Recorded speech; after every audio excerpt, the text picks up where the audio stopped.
अरे पिताजी, साधारण कमाई से भी काम चल सकता है। अगर सही कीमत पर आप जलेबियां बेचते तो भी बहुत कमाते, क्योंकि गांव में सिर्फ आप ही एक जलेबी बनाने वाले हैं। अच्छा, मंत्री जी ने जरा पीठ क्या थपथपा दी, तुम तो नेता जैसी बात करने लगे। अरे बेटा, नमक, तेल, ईंधन, इन सब का जब इंतजाम करना पड़ेगा तो सब अच्छी बातें धरी की धरी रह जाएंगी। बच्चों कोई दाम नहीं देगा। बाप पड़ा ना भैया, सबसे बड़ा रुपया, समझे? मैं ज्यादा तो नहीं जानता, पर मैंने आज शपथ ली है कि हर बुराई को हम रोकेंगे। अगर आप कल से भी उचित मूल्य पर सामान नहीं बेचते तो मैं खुद उचित मूल्य पर लोगों को खाना उपलब्ध करवाऊंगा। मैं अपने सामान के मूल्य को कम नहीं करने वाला। तो ठीक है पिताजी, मैं भी आपका जिद्दी बेटा हूँ। मैं गांव के लोगों को जितनी भी कम हो सके उतने कम रेट पर कचौड़ी बनाकर खिलाऊंगा। दूसरे दिन से मग्गू अपनी कचौड़ी की दुकान मल्लू की दुकान के ठीक सामने लगाने लगता है। कम कीमत पर भरपेट कचौड़ी खिलाने के चलते उसकी दुकान पर लोगों का दिन भर तांता लगा रहता, जबकि मग्गू के पिताजी मल्लू अपनी दुकान पर बैठे मक्खी मार रहे होते। इस तरह मल्लू धीरे धीरे अपने घर में बैठकर खाते खाते कंगाली की कगार पर पहुंच जाता है।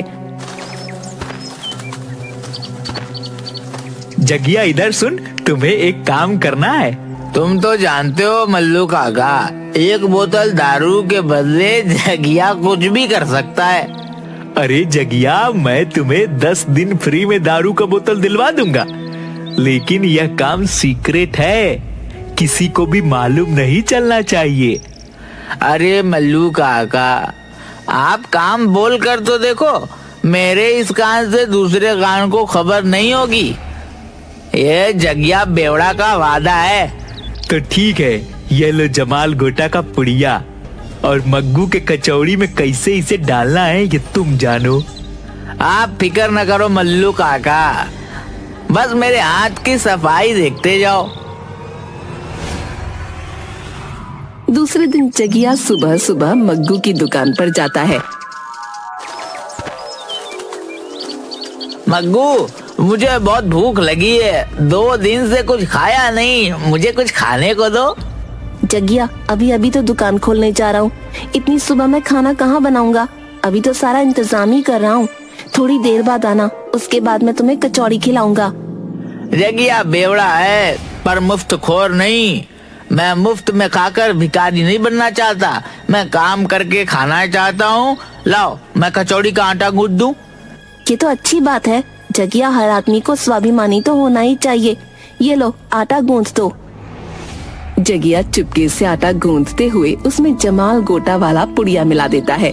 उस दिन जितने भी लोग मग्गू की दुकान पर खाना खाने आते हैं, सभी या तो बीमार पड़ जाते हैं या दस्त से उनकी हालत खराब हो जाती है। गांव में हाहाकार मच जाता है।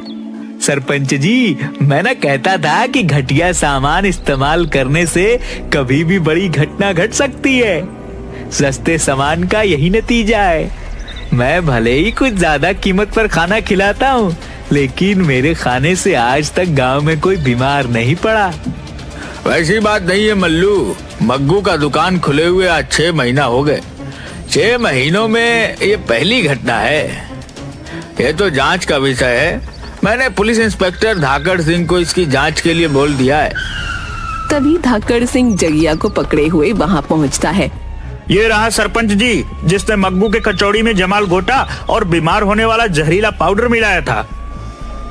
पर इंस्पेक्टर साहब, आपको ये पता कैसे चला कि इसी ने मग्गू के कचौड़ी में जहरीला पदार्थ मिलाया है? दारू का ज्यादा सेवन कर लेने के कारण यह थाने के पास गिरा हुआ बड़बड़ा रहा था। इसके पास दारू की 10 बोतलें थी। पूछताछ में यह बताया कि मल्लू ने उसे यह दारू उपलब्ध करवाए हैं। उसके बदले में इसने मग्गू के कचौड़ी में कुछ पाउडर मिलाया था। देखा मल्लू, लालच ने तुम्हें कहां पर लाकर छोड़ा। अपने बेटे के खिलाफ तुम अपराधी बन गए, साथ में सारे गांव के लोगों को संकट में डाल दिया। ले जाइए इंस्पेक्टर साहब इस लालची आदमी को। इंस्पेक्टर मल्लू को पकड़कर ले जाता है। अदालत उसे 6 महीने के कारावास की सजा सुनाती है।